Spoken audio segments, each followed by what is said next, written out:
Hello students, welcome to MKH. मैं रूबी सिंह आटिया और आज हम पढ़ने वाले हैं मनुष्य के रहने के स्थान अथवा मनुष्य का आवास। हम सभी कहाँ पर रहते हैं? हम सभी अपने अपने आवासों में रहते हैं, यानी अपने अपने मकानों में रहते हैं। तो चलिए फिर आज हम मनुष्य के आवास यानी मनुष्य कहाँ कहाँ पर रहता है, मनुष्य जिन मकानों के अंदर रहता है जिसे हम घर भी कहते हैं, तो मनुष्य के घरों के प्रकार कौन कौन से हैं, मनुष्य के आवासों के प्रकार कौन कौन से हैं, उनके बारे में आज हम जानेंगे। तो सबसे पहले क्वेश्चन यही आता है कि हम घरों में क्यों रहते हैं। देखो सिंपल सी बात है कि जब भी देखो बारिश आती है, जब भी तूफान आती है, बहुत ज़्यादा गर्मी होती है या फिर कोई शत्रु आ जाता है तो हम कहाँ चले जाते हैं? हम अपने घरों में चले जाते हैं। सिंपल सी बात हो गई।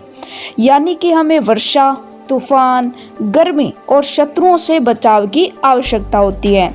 इन सभी खतरों से बचने के लिए हमें आवास की आवश्यकता होती है और इसीलिए घर बनाए जाते हैं। अब आप कहेंगे शत्रुओं से बचाव किस प्रकार से? तो आप समझ सकते हैं कि अगर आप जंगल में जाकर के सोएंगे तो आप किसी ना किसी जंगली जानवर के शिकार हो जाएंगे। वो आपका शिकार कर लेगा, आपको खा जाएगा। लेकिन आप अगर घर में रहेंगे तो आप सुरक्षित रहेंगे। तो इस प्रकार से हमें घर की आवश्यकता, मकान की आवश्यकता होती है।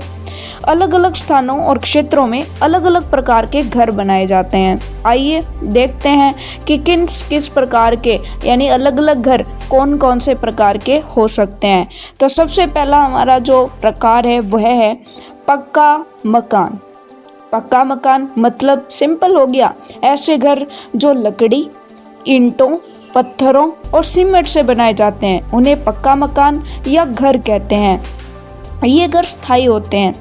आपने भी देखा होगा, आप कितने सालों से एक ही घर में रह रहे हैं, तो आप कहेंगे कि पिछले कम से कम 10-12 सालों से ही तो आप एक ही घर में रह रहे हैं ना। मतलब आपके माता पिता पिछले 10-12 सालों से एक ही घर में रह रहे होंगे। तो ऐसा इसलिए है क्योंकि जब ये लकड़ी, ईंट, पत्थर और सीमेंट से पक्का मकान बना लिया जाता है तो ये काफ़ी महंगा होता है और ये घर स्थायी होता है। स्थायी रहने के लिए ऐसा तो नहीं है कि आज हमने घर बनाया, कल हम किसी और जगह पर घर बनाने जाएंगे, परसों किसी और जगह पर घर बनाएंगे, ऐसा नहीं है। तो ये है हमारा पक्का मकान। ठीक है, ये चीज़ आपको समझ में आ गई। अब दूसरे प्रकार का मकान हम देखते हैं, कच्चा मकान। कच्चा मकान कौन सा होता है? तो सिंपल है, ऐसे घर जो मिट्टी से बने होते हैं, जो बांस से, घास फूस आदि से बने होते हैं, कच्चे मकान कहलाते हैं। इस तरह के घर जो है अक्सर कहाँ पाए जाते हैं? गांवों में पाए जाते हैं। आप देख सकते हो कि ऐसे घर जो मिट्टी से, बांस से, घास फूस से बने होते हैं क्या कहलाते हैं? कच्चे मकान कहलाते हैं ना। कच्ची ईंटों से जो बने होते हैं कच्चे मकान कहलाते हैं। ये तो बात हुई सिंपल कि हम अपने आसपास जो स्थायी रूप से रहने के लिए मकान बनाते हैं वो पक्के और कच्चे होते हैं। इसके अलावा कुछ विशेष प्रकार के घर और भी होते हैं, आइए उनके बारे में जानते हैं। सबसे पहले हम जानते हैं, देखिए तीसरे प्रकार का हमारा आता है house boat. House boat, boat का मतलब होता है नाव और हाउस का मतलब घर, यानी नाव के ऊपर बनाया गया घर। बिल्कुल सही है, नाव पानी में तैरती रहती है और उस नाव के ऊपर बनाया जाने वाला घर, यह एक ऐसा घर है जो नाव पर बना होता है, यह पानी में तैरता है। और ऐसे घर कहाँ देखे जा सकते हैं? इसे श्रीनगर की डल झील में देखा जा सकता है। श्रीनगर की डल झील में अगर हम देखें, जम्मू एंड कश्मीर की श्रीनगर की डल झील में अगर देखें तो ऐसे घर हमें अक्सर दिखाई देते हैं। तो ये हमने जाना हाउस बोट। हाउस बोट क्या होता है? नाव के ऊपर बना हुआ घर होता है, ठीक है, जो जल में तैरता रहता है। ठीक है, अगला प्रकार हम जानते हैं टेंट। यह एक अस्थायी घर है। देखो ऐसे टेंट आपने लगे हुए देखे होंगे अगर आप किसी कैंप में गए होंगे या फिर पहाड़ों की सैर करने आप गए होंगे तो ऐसे टेंट आपने अक्सर देखे होंगे। यह एक अस्थायी घर होता है जो टाट, कैनवास के कपड़े का बना होता है। कौन से कपड़े का?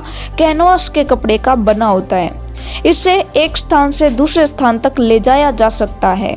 इसे सिंपल सी बात है कि जो पर्वतारोही होते हैं, यानी जो पर्वतों पर चढ़ाई करते हैं, इधर उधर पर्वतों पर घूमने जाते हैं, पहाड़ियों पर घूमने जाते हैं, वो क्या करते हैं? वो ये कैनवास के टेंट अपने साथ लेकर के जाते हैं। ये जहाँ पर भी रुकते हैं वहाँ टेंट लगा लेते हैं, सो जाते हैं रात में, और जब सुबह उठकर चलने लगते हैं तो इस टेंट को उखाड़ करके बैग में पैक करके वापस से ले चलते हैं।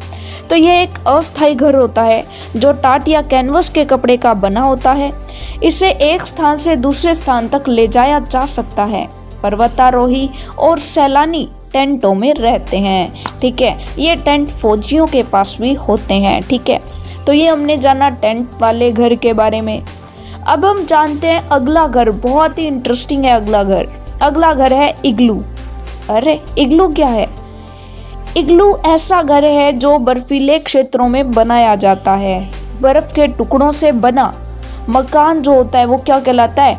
इग्लू कहलाता है। क्योंकि बहुत ज़्यादा ठंड होती है बर्फीले क्षेत्रों में, तो वहाँ पर सीधा नहीं रहा जा सकता, तो वहाँ पर बर्फ़ के मकान बनाए जाते हैं। बिल्कुल सही है, बर्फ़ का मकान। देखो, सोचो, इतनी ठंड की बर्फ़ पिघलती नहीं है, बर्फ़ का आप घर बना सकते हो बर्फ़ के टुकड़ों से, और वह घर अंदर से गर्म होता है।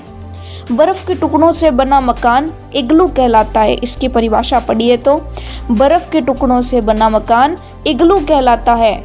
आर्कटिक क्षेत्र एक बर्फीला क्षेत्र है, आप देख सकते हो। आर्कटिक क्षेत्र में रहने वाले एस्किमो होते हैं, वहाँ पर रहने वाले जो लोग होते हैं इन बर्फ़ के बने घरों में रहते हैं। ये घर जो है वो अंदर से गर्म होते हैं, ठीक है। ये घर जो इग्लू होता है वो अंदर से गर्म होता है, काफ़ी गर्म होता है, ठीक है, बाहर की तुलना में। तो चलिए फिर ये हमने जाना कि इग्लू जो होता है वो बर्फ़ के टुकड़ों से बना मकान होता है।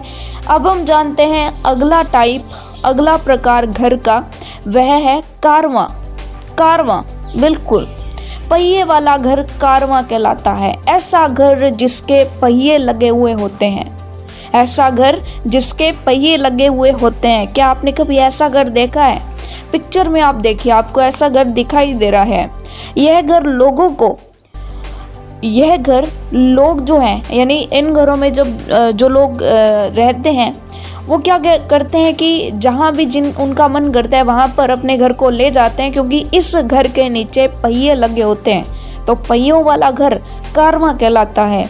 यह घर लोगों और उनके उपयोग की चीज़ों को लेकर एक स्थान से दूसरे स्थान पर जा सकता है, ठीक है। सिंपल सी बात है, ये घर है, इसके टायर लगे हुए हैं, आप देख सकते हो, बिल्कुल गाड़ी की तरह। अब इस घर को जो है एक जगह से दूसरी जगह पर ले जाया जा सकता है। इसके अंदर बिल्कुल जो सामान हमारे घर में रहता है वो सारा सामान इसके अंदर पड़ा रहता है और ये एक जगह से दूसरी जगह पर चला जाता है। बंजारे और जिप्सी लोग कारवां में रहते हैं। जो बंजारे होते हैं और जो जिप्सी जाति के लोग होते हैं वो ये कारवां में रहते हैं।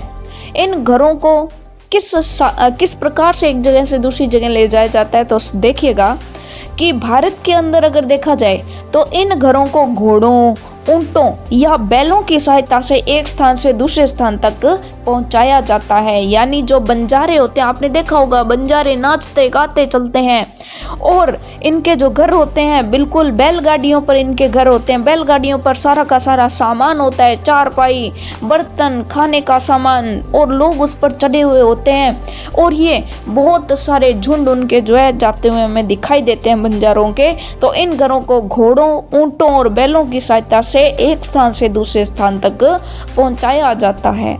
और अगर विदेशों में देखा जाए तो इन्हें गाड़ियों की सहायता से और इधर से उधर ले जाया जाता है। तो ये हमने देखा इतने सारे मकानों के बारे में। तो आज आपने बहुत सारे मकान देखे हैं, मकान के प्रकार देखे हैं कि कौन कौन से मकानों के प्रकार होते हैं।